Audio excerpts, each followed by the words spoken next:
rated SPG. Striktong patnubay at gabay ng magulang ang kailangan. Maaaring may masiselang tema, lengguwahe, karahasan, sexual, horror o droga na hindi angkop sa mga bata. Hindi nga masikmura ni Marge ang kanyang nalaman mula sa cellphone ni Jobert. Kitang-kita niya kung paano siya pagtaksilan ng kanyang asawang si Paulo at itong si Thea. Hindi nga inaakala ni Marge na kaya itong gawin sa kanya ng kanyang asawang si Paulo. Kaya dali-dali ngang umuwi ng mansyon ng mga Torrecampo si Marge para doon komprontahin itong si Paulo.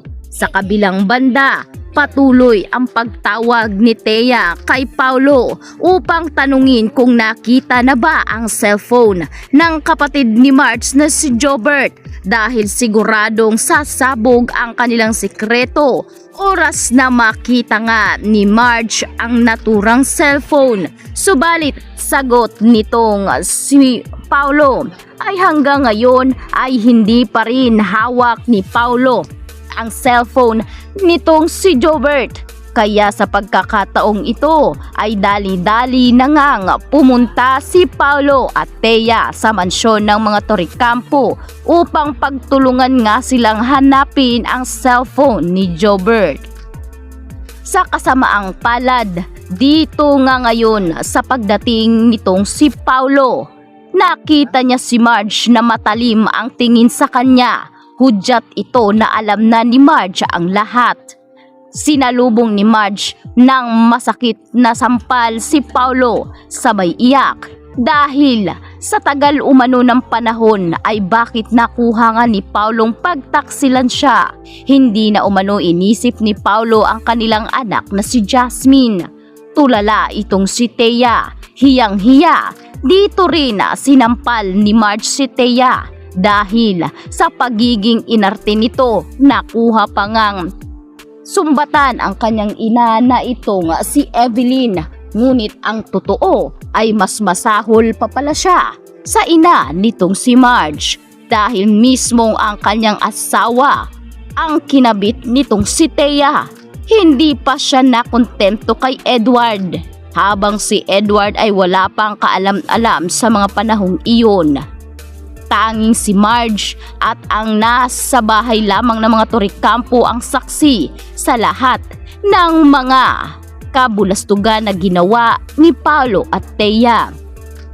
Samantalang itong si Greg agad ngang pinuntahan itong si Manang Yoli. Sinabi ni Greg na si Manang Yoli umano ang pinakamatagal nilang katulong.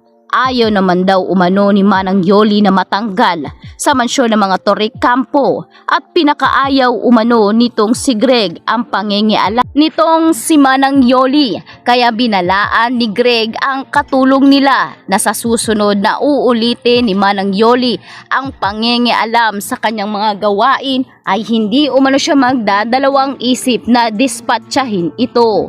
Takot na takot si Manang Yoli dahil sa ngayon ay hindi niya nga kayang depensahan ang kanyang sarili.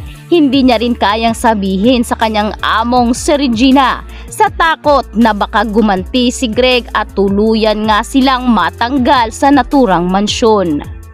Kaya sa pagkakataong ito ay tanging si Edward na lamang ang walang alam. Pagdating nitong si Edward ay bantay sarado nga siya nitong si Thea.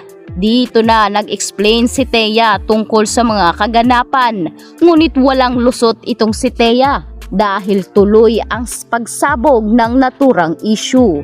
Hindi ngayon inaakala ni Edward na kaya siyang pagtaksilan ni Thea. Ibinigay umano ni Edward ang lahat, ngunit higit pa pala roon ang nais nito. Nais ni Thea na agawin si Paulo. Ngayong alam naman ni Thea na asawa ito ni Marge. Paano nga ron nila ito nagawa? Sinugod ni Edward si Paulo at sabay suntok. Kinwestiyon ni Edward ang katapatan ni Paulo. Sabi pa nitong si Edward na kay Marge na umano ang lahat. Bakit nagawa niya pang maghanap ng iba? At ang masaklap ay ang kanyang asawa. Wala ngang mukhang maihaharap ngayon itong si Paulo sa tindi ng kahihiyan.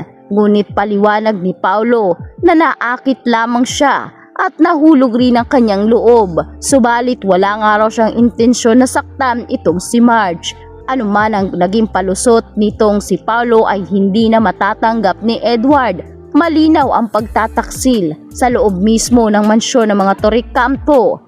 Anya pa ni Edward na parehong-pareho sila ng kanilang amang si Greg, babaero at wala ngang pinapatawad kahit anong okasyon. Nang nalaman nga ito nitong si Thea ay agad nga siyang humingi ng tawad. Subalit paliwanag nito, wala ng pagkakataon para rito. Binigyan umano sila ng pagkakataon ngunit sinayang nila. Habang itong si Regina ay dumating na sa kanya ang naturang bilita. Agad ngang sinugod ni Regina si Thea. Malulutong na kaliwat kanan na sampal. Dito inamin ni Regina na napakawalang hiyang babae umano itong si Thea.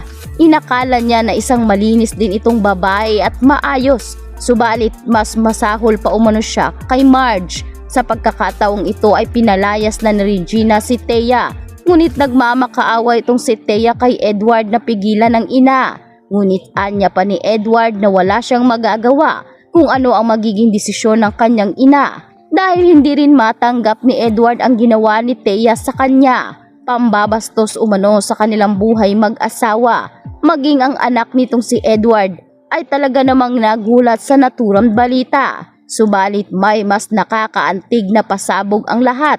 Dahil malalaman kaya nitong si Marge na hindi niya rin anak itong si